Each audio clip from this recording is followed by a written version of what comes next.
తన భార్యను అరెస్ట్ చేసేందుకు ఒక మంత్రి తీవ్రంగా ప్రయత్నిస్తున్నారని ఆరోపించారు మాజీ మంత్రి పేర్ని నాని.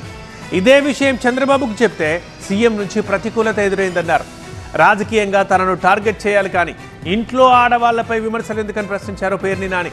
తన కుటుంబ సభ్యులకు బెయిల్ రాకుండా చేస్తున్నారని మండిపడ్డారు పేర్ని. నాయుడు గారు మాత్రం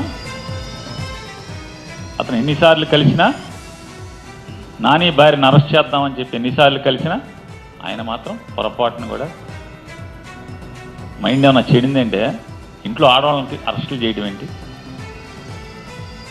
మన టార్గెట్ పేరు నానిగాడు, ఆయన వేసేయండి అంటే కాదు సార్, ఆడు కొడుకును కూడా వేసేయాలి సార్. సరే నీ కక్ష ఆడు కొడుకు మీద కూడా ఉంటే ఇద్దరిని కలిసి వేసేయండి, అంతేగాని ఇంట్లో ఆడవాళ్ళ మీదకంటే తప్పుడు పనులు అని చెప్పని ఆయన నడుచుకుంటూ వెళ్ళిపోయారు. ఇది అధికారులు ఉన్నారు సాక్ష్యం, ఎమ్మెల్యేలు ఉన్నారు సాక్ష్యం. టీడీపీ ఎమ్మెల్యేలు కొంతమంది ఉన్నారు, అధికారులు కూడా ఉన్నారు. నాదెండ్ల మనోహర్ గారు కూడా పక్కనే నుంచుని ఉన్నాడు ఈ కాన్వర్సేషన్.